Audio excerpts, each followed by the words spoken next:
Well, this week was pretty busy. We had the new patch come out, and that gave a few extra things to do.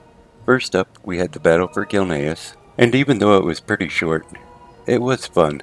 I was just hoping to see it be a little more in-depth. And then the biggest addition was the new dig sites. These work almost identical to the Tuskar Feast, so it wasn't something new and exciting added to the game, but it is a new event. And if you're a collector, it should keep you pretty busy. Considering to buy all the items, you'll have to farm up 238,000 mysterious fragments. I normally get about 1,200 fragments every time I do this, so it will take a little bit to get everything out of here. Last week I had finally finished putting a few of my alts into veteran gear, so the amount I've had to run through the Emerald Dream dropped this week. I'm down to 40 characters I need to take through there, and I do this for the 3 quests that award Super Bloom gear, because you can upgrade that to tier. I found this to be the easiest way to gear up my alts, and at the end of this week I did get another 5 characters fully geared, so that leaves me with 35 more. Besides messing with a lot of that stuff, I did make it into my weekly farms, so let's take a look at them and see how I did this week. This week I started off the same way I start many weeks off, by going after the Scythe of the Unmaker. This is the only item I'm farming at the moment, and it drops in Antorus the Burning Throne on Mythic. So once I was set to Mythic, I headed over to Antorus, and worked my way back to Argus the Unmaker. At max level he's not much of a challenge, and he goes down pretty fast. But the most challenging part of him is getting the Scythe to drop. And this week I got attempt number 93 on the site, and I still didn't see it. Next up is my first mount, and that's the Hellfire Infernal, and this drops in Nighthold. But since I'm after the red version of this, I have to do it on Mythic. So I made sure I was set to Mythic and I headed over there. I headed in and I worked my way back to Gilnean. And again, at max level, he's pretty easy to take out, and this gave me attempt number 85 on this mount. I didn't see it drop, so I'll be back here next week. Next up I went after the head of Mimiron. This drops out of Ulduar, but on my way up there, I always do a lap around Storm Peak to look for the time-lost Proto-Drake.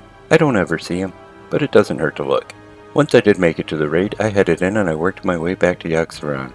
I took him down, and got my attempt on the head of Mimiron, but I didn't see it drop again this week, so I'll be back here next week. The next 2 mounts I go after are G.M.O.D and the Glacial TideStorm. Both of these drop out of Mythic Battle for Tazara lore.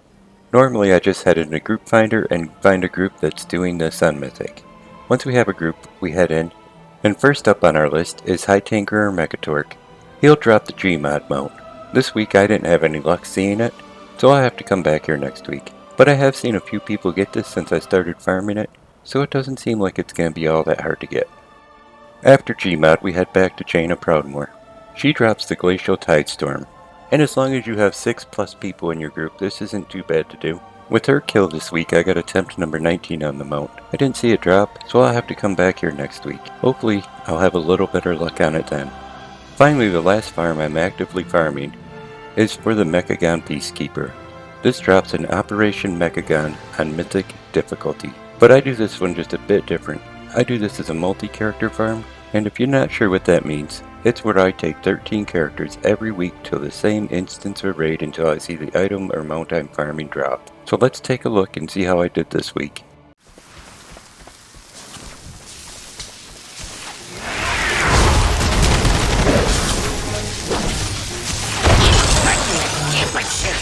You will pay for this!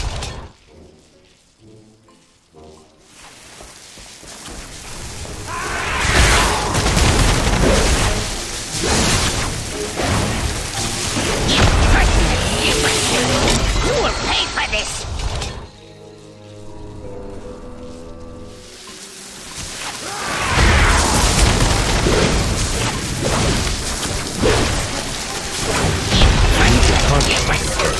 You will pay for this!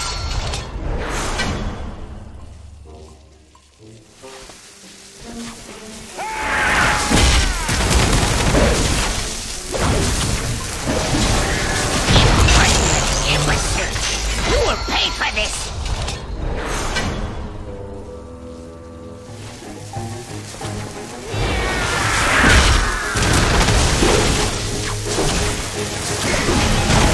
I need to target something first. You will pay for this!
this!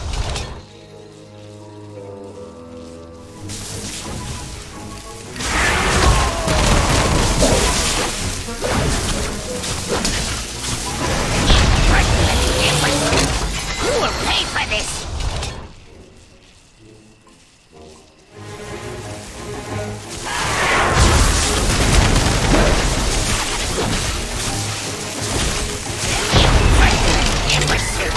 You will pay for this!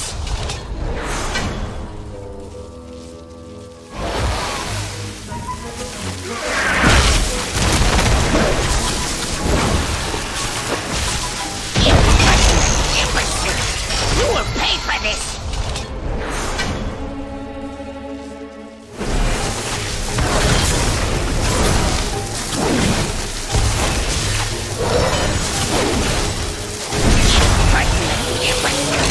You will pay for this!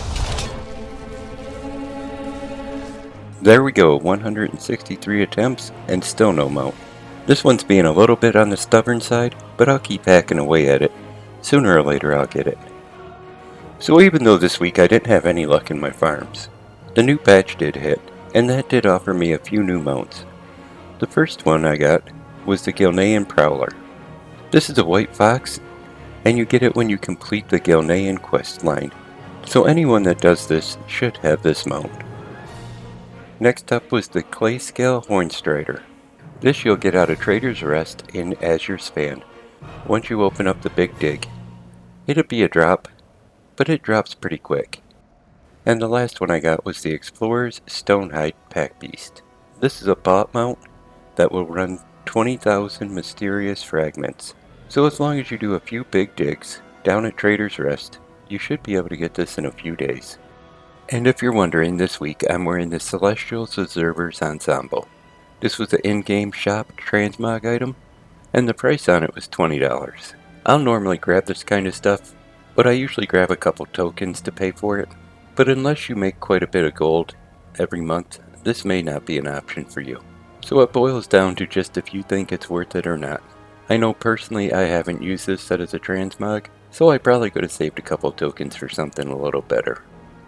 But hey, if you enjoyed the video, give it a thumbs up. You can click on subscribe. Thanks for coming by and watching it. I'm going to send a hi out to my best friend, and you all take care.